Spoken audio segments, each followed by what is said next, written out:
स्वागत है हॉरर की दुनिया में। मेरा नाम पवन है और मेरे साथ एक घटना तब हुई थी जब मैं 21 साल का था। मेरा गांव उत्तराखंड के पिंडारी ग्लेशियर के फुटहिल्स में है। पहाड़ी लोगों के लिए रात को पहाड़ों में घूमना आम बात है, पर उस रात जो मेरे साथ हुआ उसके बाद से जब भी मैं उन पहाड़ों में अकेले निकलने के बारे में सोचता हूं तो मेरी रूह कांप जाती है। मैं 6 साल बाद गर्मियों की छुट्टियों में अपने गांव वापस आया था। मेरे आने की खुशी में मेरे बचपन के दोस्तों गिरदा और देव ने डिसाइड किया कि हम पिंडारी ट्रैक के नीचे वाले पहाड़ के झरने पर जाकर सेलिब्रेट करेंगे। हमने अगली सुबह ट्रैक शुरू किया। वो ट्रैक 8 घंटे का था और रास्ता बेहद खूबसूरत था। आधे से ज्यादा ट्रैक करने के बाद थकान और तेज धूप के कारण हमने सोचा कि थोड़ी देर आराम कर लें। वो जगह बहुत ही शांत थी और वहां कई सारे छोटे रास्ते थे जो अलग अलग पहाड़ों तक जाते थे।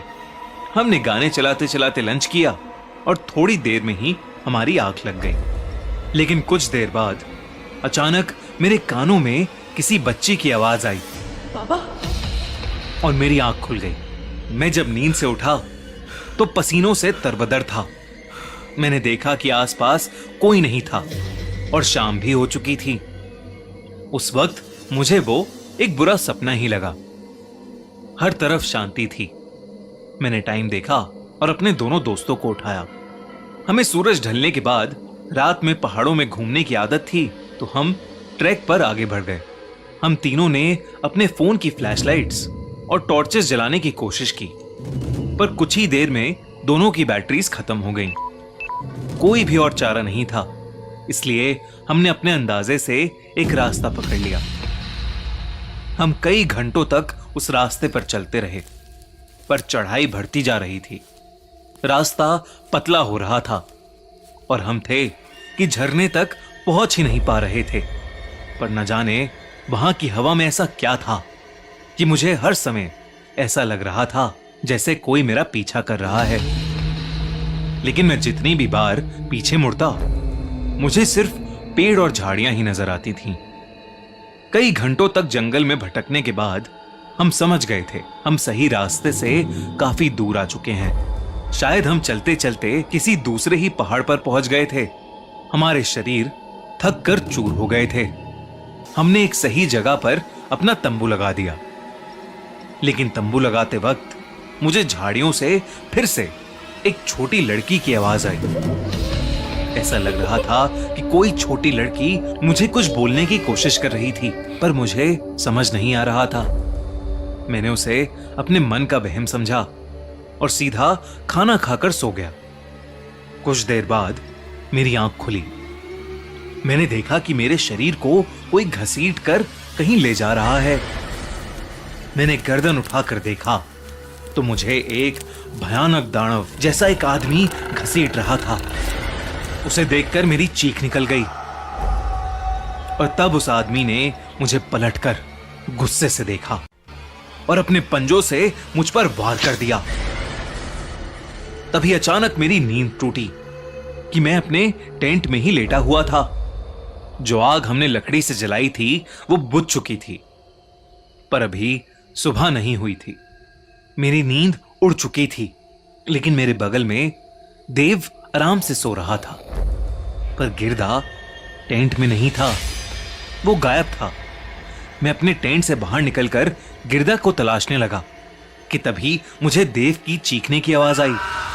मैं बहुत डर गया और तुरंत वापस टेंट में गया, लेकिन देव आराम से सो रहा था।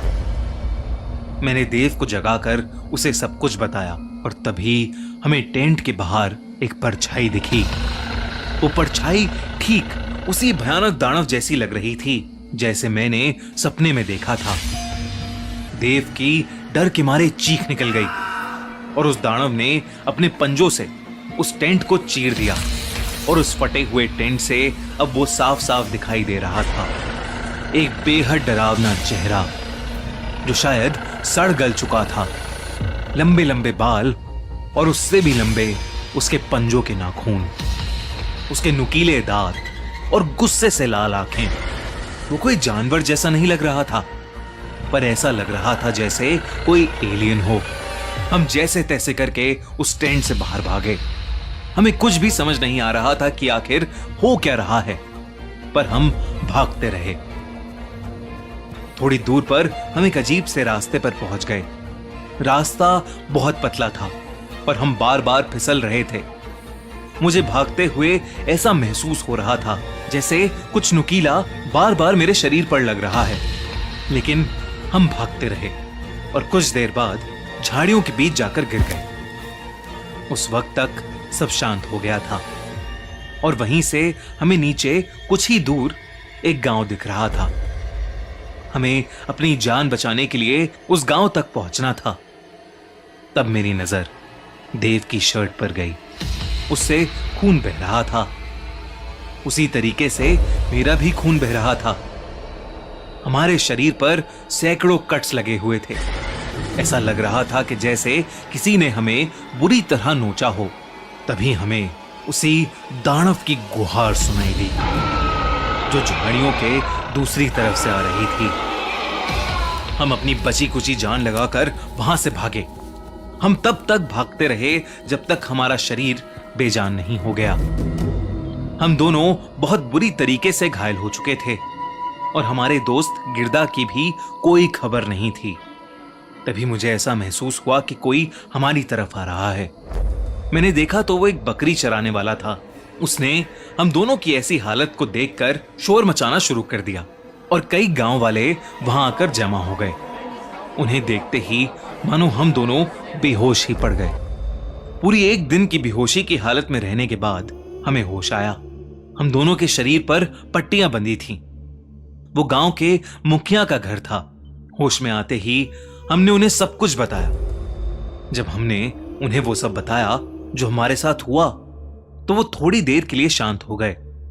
थोड़ी देर बाद उन्होंने बताया कि हमारा बचना किसी जादू से कम नहीं था, क्योंकि उस पहाड़ में कई काले तंत्र करने वाले तांत्रिक वास करते थे और कई साल पहले एक आदमी वहां उनको काबू करके उनकी शक्तियां पाने गया था। उस आदमी ने उनकी शक्तियों पर काबू पाने के लिए कई जानवरों और इंसानों की बलि भी दी और फिर वो उन्हीं पहाड़ों में कहीं गायब हो गया। लेकिन वहां के लोग मानते हैं कि वो आदमी अभी भी काली शक्तियों की मदद से जिंदा है और उन्हीं पहाड़ियों में अपने अगले शिकार का इंतजार करता रहता है।